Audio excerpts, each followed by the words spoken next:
reka nongere ngusuhuze kandi nguhe ikaze cyane kuri Ibicutv. Niba utarakora subscribe nawe wayikora kugira ngo ubutaha ibyo twaguteguriye ujye ubibona mu bambere.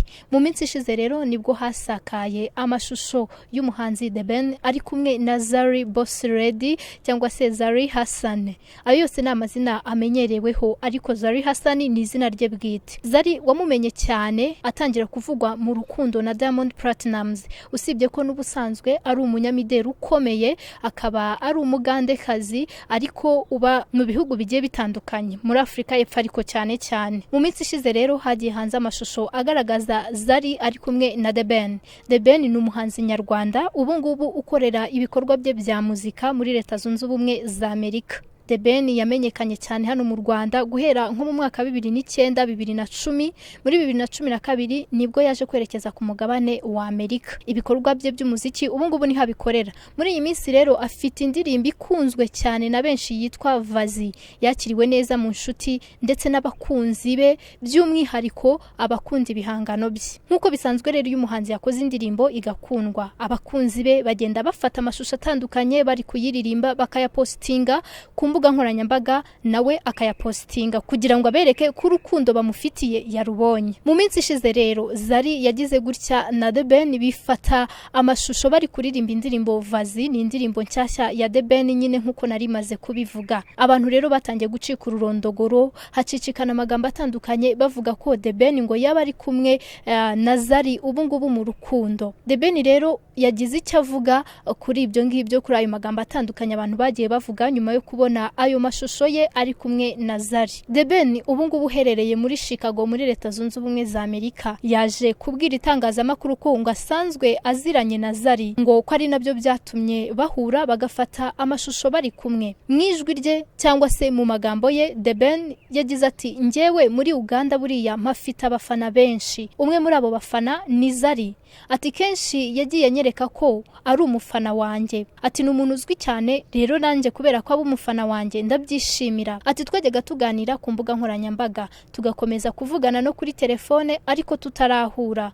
Urumva hari inama y'abantu bo muri Uganda yagombaga kubera hano muri Amerika. Agiye kuza rero yamenyesheje ko agiye kuhaza, ambaza niba naba mfite umwanya tukazahura. Uyu muhanzi uri mu bakunzwe cyane mu Rwanda ngo yemereye Zari ko bahura bagasangira, ariko ahakana ibyuko baba bashobora kuba bakundana. Mu magambo ye yagize ati, oya rwose ntabwo dukundana, twahuye nk'abantu basanzwe bari inshuti kandi yari yaje hano aho ntuye. Ibi rero byatumye tubonana, ariko kubonana kwacu ntabwo bivuze ko dukundana. Sibyo rwose, ni inshuti yanjye n'umufana wanjye ariko ntabwo dukundana. Ibi biganiro byabereye mu rugo rwa The Ben. Zari yari yamusuye ariko ngo n'ubwa mbere bari bahuye nubwo bavuganaga bisanzwe. Uyu muhanzi yakomeje agira ati, yansabye ko duhura tukaganira nk'abantu baziranye ariko batari bagahuye, bityo rero mubwira aho ntuye araza aransura turaganira,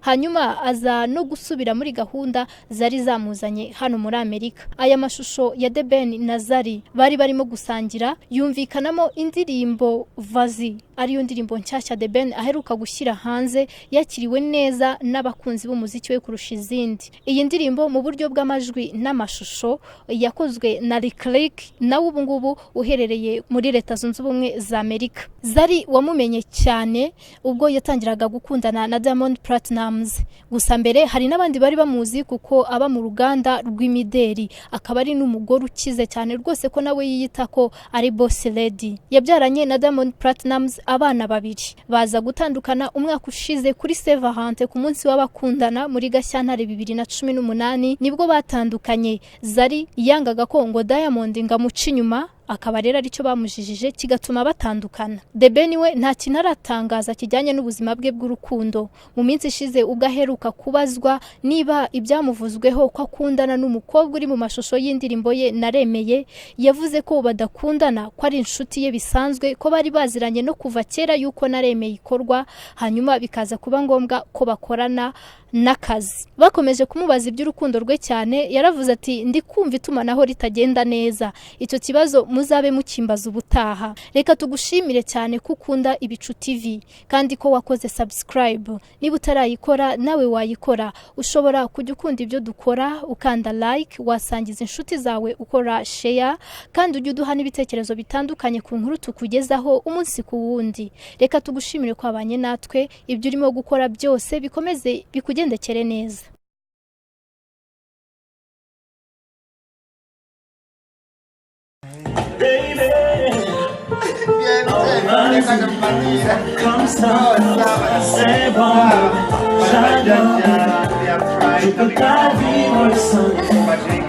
Sweet melodies on